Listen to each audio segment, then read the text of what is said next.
Je reprends cette thématique ou cette improvisation à propos de l'amour et la possibilité d'amour. Me pose la question si j'aurai encore droit à l'amour ou pas. Alors, donc, j'essaie d'élever la voix pour être un peu clair. Donc, l'amour s'oppose un peu au principe de raison, au principe de réalité. Et il est évident que la façon d'approcher ce sujet est obligatoirement une approche qui peut être très difficile, parce que très complexe, parce qu'en fait on aboutit, on part de juste d'une sorte d'idée comme ça indéfinie, et puis on se retrouve un peu à régresser, faire, à redevenir cet adolescent qu'on a été, et cet adolescent quelque part qui se laisse un peu emporter par ses sentiments, par ses hormones, etc. Et qui n'hésite pas à surdimensionner les choses, les rapports, les gestes, etc. Qui en fait, fait d'une chose tout à fait banale un événement extraordinaire, qui rêve trop, qui habite trop fort certaines situations, certains événements. Alors donc, comment en fait faire cohabiter cet adolescent qui est toujours en nous, parce qu'en fait nous progressons en âge, mais nous gardons un certain nombre d'éléments de nos âges anciens. Donc, comment faire coexister cet adolescent face à l'adulte mature, au quinquagénaire que je suis. Et donc, comment faire exister ce discours face, par exemple, à une femme quinquagénaire qui elle-même est passée par des tas de phases et qui ne se retrouve pas dans le discours un peu fiévreux, un peu excité d'un adolescent quelque part attardé que je pourrais être. Ce n'est pas, à ce niveau-là, peut-être qu'il y a une différence par rapport au sexe, que chacun a, pour un certain nombre, suite à un tas de facteurs, se retrouve à avoir une approche différente des choses. Il y a peut-être encore une plus grande maturité. C'est l'idée qu'on attribue aux femmes. On attribue aux femmes une capacité à la maturité, une capacité au réalisme plus forte que chez les hommes. On attribue tellement de choses. Il n'y a pas un élément qu'il faudrait toujours considérer avec rigidité, comme un élément installé à jamais. Non, tout est peut-être discuté, peut-être remis en cause, peut-être proposé au débat. Donc, fondamentalement, c'est quoi l'amour et l'idée d'amour elle-même? En fait, c'est à un moment donné, comme si on avait un tableau fixe, une image fixe, un paysage fixe, et qu'on introduise un peu de mouvement. Voilà. La vie, elle se déroule avec une certaine régularité, et tant mieux, parce que nous avons besoin de cette régularité qui est le soubassement à notre sentiment de sécurité, mais nous avons besoin qu'il y ait un peu de tempête.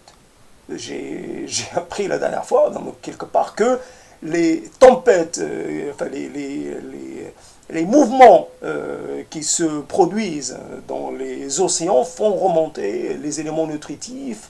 Et donc, quelque part, parce qu'il y a des tempêtes, parce qu'il y a des courants qui sont violents, que certains éléments nutritifs sont remis à la disposition des êtres vivants qui en ont besoin. Et donc ça contribue à l'enrichissement du milieu, etc., etc. Donc quelque part, l'amour, ce serait introduire un peu, pas seulement de mouvement, mais un peu de mouvement violent, un peu de perturbation dans une vie qui, elle, se déroule dans une certaine, comment dire, habituation, dans une certaine accalmie. Voilà, donc introduire du désordre dans un ordre un peu linéaire, de la discontinuité dans la linéarité. Voilà. Donc, de nouveau, s'approprier des mots, des expressions, se saisir de certains symboles, voilà, redonner une virginité à ce qui était en fait devenu non opérant, se saisir d'une petite fleur la plus modeste possible, pas la fleur la plus non, la plus en couleur, etc. Une modeste fleur, quelque chose, un présent modeste, voilà, repartir avec un présent modeste et qui à lui en fait est chargé, va être le messager, va être l'intermédiaire entre deux personnes.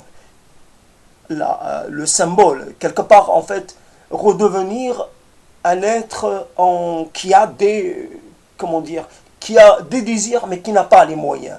Parce qu'un adulte, lui, il est capable de s'offrir, ou d'offrir un bouquet énorme parce qu'il a les moyens de payer le bouquet énorme. L'adolescent, lui, est moins dans cette situation-là. Donc, il se contente de ce qu'il trouve, en fait. Ou alors, il fait un cadeau et il n'en fait pas deux. Donc, redevenir un peu en situation de précarité matérielle et offrir un présent à la hauteur de ses moyens. Et donc, c'est instaurer, c'est-à-dire instaurer une communication, une circulation et en fait l'autre, réveiller son désir pour l'autre dans le choix des mots, dans leur emploi, le bon emploi des mots, l'attention qu'on porte, c'est-à-dire être de nouveau capable de porter une attention, d'apporter une attention, vraiment attention pleine à l'autre, rendre l'autre, lui donner cette place de préciosité. L'autre redevient précieux et unique, malgré tout ce qu'on sait, que les personnes sont interchangeables, les histoires sont interchangeables, il n'y a pas réellement de personnes uniques.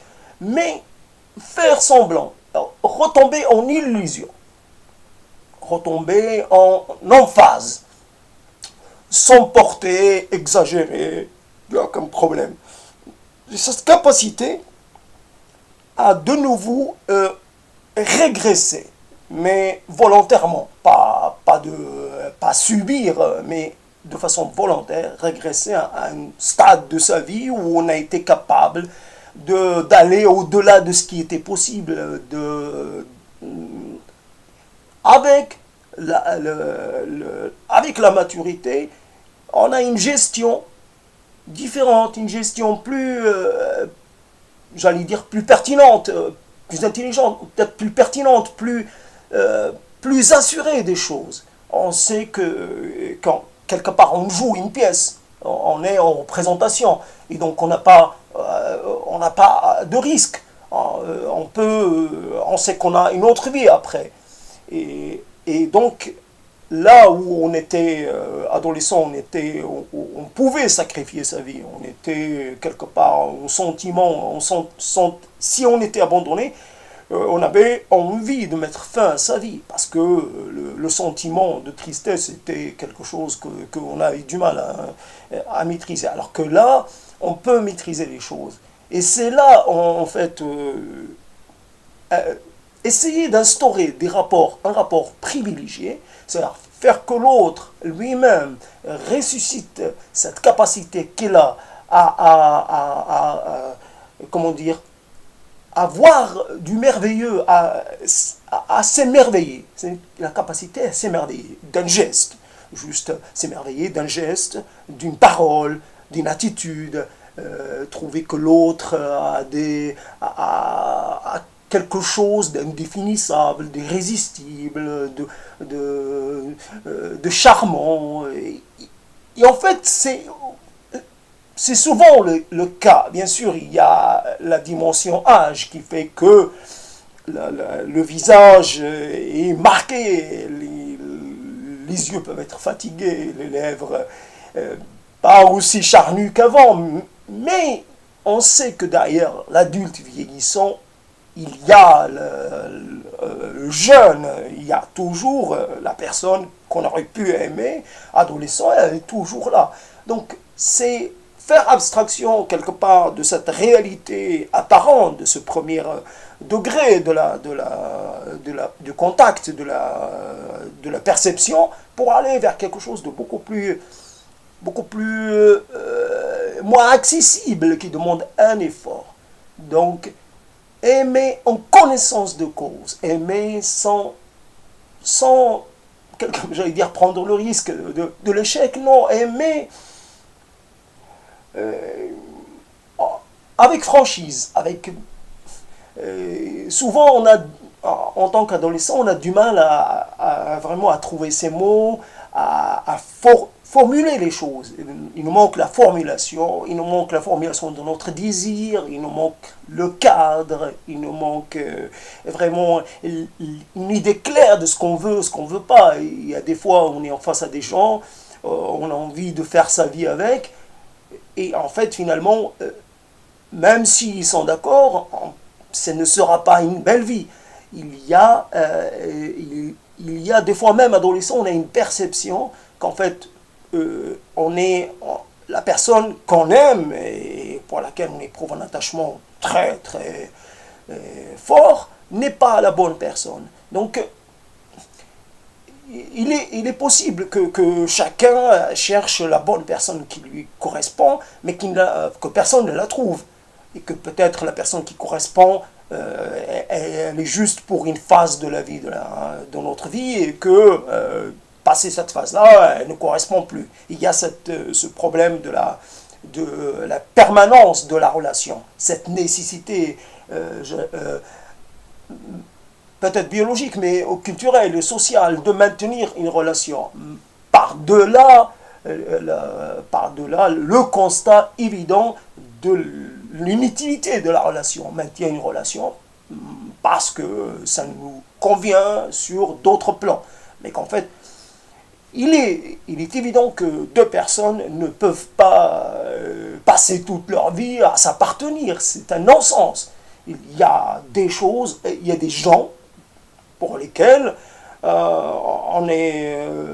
avec lesquels c'est une part de notre personnalité qui s'exprime, qui, qui progresse, qui s'illustre, et avec d'autres, c'est une autre facette. Voilà. Et une personne ne peut pas les posséder toutes, ne peut pas leur permettre à toutes ces facettes de s'exprimer. Donc, quelque part, quand nous appartenons à une personne, nous réduisons notre éventail de possibilités. Et alors, lui appartenir pour le reste, pour toute la vie, est évidemment un non-sens. Et il faudrait pratiquer une sorte de nomadisme amoureux, une sorte de... Parce que c'est là la réalité des choses. Nous créons ces rapports de dépendance de telle façon que ça devient réellement une prison. Donc, en fait, c'est quelque part adulte, c'est s'intéresser à l'instant. On produit du rapport à un moment donné, et en fait, c'est comme si on avait une perception du temps très particulière, le temps relatif peut être le temps absolu, et qu'en fait, c'est uniquement le temps de faire la déclaration, c'est le temps de la relation. C'est juste prendre le temps de faire la déclaration. Et puis après, si tout s'arrête, ça s'arrête. L'important, c'est que ce moment-là est un moment unique. Quelque part, on lui a donné une identité à part. On l'a extrait du continuum des choses ordinaires pour le singulariser, pour le distinguer. Et c'est ces moments-là qui nous aident à vivre. Bien sûr, on a une certaine problème avec le langage parce que les manières qu'on a, les automatismes, les expressions usuelles sont limitées. Nous avons toujours ce problème avec ce mot qui est je t'aime, qui est va transiter d'une personne à une autre, une situation à une autre. Évidemment, on est bloqué, mon cœur, toujours le cœur, pas notre organe, c'est que le cœur qui s'exprime. Pourquoi pas le foie? Mon foie, il t'aime. Mon foie, il est à toi. Mon cœur, je te donne mon foie. C'est peut-être ou mes reins, ou mon rein, ou mon pancréas. C'est pourquoi le cœur. Donc on est dans des cases déjà préexistantes. On récupère, on réutilise ce qui a déjà été réutilisé, donc les figures de style, etc. Donc on est quelque part quand même, notre marge de manœuvre est limitée. Mais nous pouvons peut-être espérer prendre un peu de distance, un peu de liberté avec nos automatismes, avec nos habitudes, avec nos conditionnements. Donc, qu'est-ce que je peux offrir moi à une femme? J'en sais rien. Une femme qui serait du même âge que moi, encore moins. C'est j'imagine que j'aurais en face de moi une personne complètement a priori fermée. C'est à tout ce développement que je peux faire. Il y a quelque chose que je voudrais relever, c'est pourquoi on continue, d'ailleurs on parle d'égalité, on parle d'instaurer des rapports d'égalité à tous les niveaux, et quand l'homme, le mâle, utilise un discours, au lieu de lui dire j'ai un discours inverse, j'ai aussi, moi aussi, ma rhétorique, ma façon de voir les choses, j'ai aussi ma dialectique, j'ai aussi ma capacité à m'exprimer et je vais l'utiliser. Toi, tu t'exprimes, tu prends ton temps, et après ça va être mon tour, ou alors je prends mon temps et après ça va être ton tour. Il n'y a pas de préséance. Il y a juste pourquoi dire l'homme est compliqué, l'homme est quelque part un peu obscur, un peu pris dans les circonvolutions intellectuelles, analytiques, langagières, je ne sais pas, pourquoi ce serait toujours à l'homme le bénéfice de la parole. C'est-à-dire, autant je prends la parole, autant homme que femme, pas de problème. C'est la parole, on est des êtres de langage. Pourquoi dire je suis une femme, moi je vais directement aux choses, j'ai besoin de clarté, j'ai besoin de mots précis, je n'ai pas toute la vie pour les nuances, ne m'intéressent pas. Or, c'est dans les nuances qui est l'intérêt des choses. C'est dans l'entre-deux, ou l'entre-trois, ou l'entre-quatre. Dans des espaces entre, des espaces qui s'intercalent, qu'il y a moyen de créer quelque chose. C'est cette création à deux, pourquoi pas à trois, puisqu'on imagine, on est conditionné, on se bloque dans les relations à deux, mais à trois, à quatre, à cinq, cette création de quelque chose. L'intérêt, en fait, c'est presque du sorte d'amour langagier qui reste. C'est cette capacité que l'autre a de m'obliger à mobiliser mes capacités verbales, mes capacités intellectuelles, à mobiliser mon corps, parce que mon corps, il s'exprime aussi, à mobiliser pour le convaincre, pour me le rendre, pour que je sois, en fait, que je deviens un élément de considération pour lui. C'est cette capacité, c'est ce rapport, cette intensité que l'autre me permet de générer. L'autre est une source d'inspiration, mais plus que ça, c'est celui qui va me permettre d'avoir une raison de faire l'effort, que je ne fais plus ou que je fais très rarement. Cet effort-là est la preuve tangible de la qualité de l'échange que je vais avec lui. Et je fais un effort pour avoir une qualité d'échange, une qualité de relation qui soit particulière, qui mérite d'être prise en compte. Ouf, c'est fatigant. Donc je garde le titre, de cette impro, et je vais la reprendre un autre jour et je vais voir ce que ça va donner. Donc c'est une suite sans fin quelque part. Le sujet est tellement, j'allais dire inspirant, non, mais c'est le sujet, la rencontre qui ne se fait pas ou qui se fait de façon pas trop réussie. Donc c'est toujours cette histoire de la rencontre, de la mise en contact, la mise en proximité de deux personnes qui en fait le sujet, un des sujets les plus dignes d'intérêt, qui méritent des développements et voilà, donc et développement parce que l'autre, c'est pas le sujet, c'est l'autre qui mérite que je développe, c'est tout ça, parce que j'ai besoin d'avoir accès à l'autre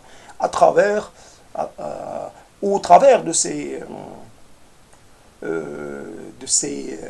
mots, au travers de cet échange, pour l'instant à sens unique, mais c'est comme ça, j'utilise ce que j'ai sous la main, et donc en essayant de faire croire à ma sincérité. À bientôt.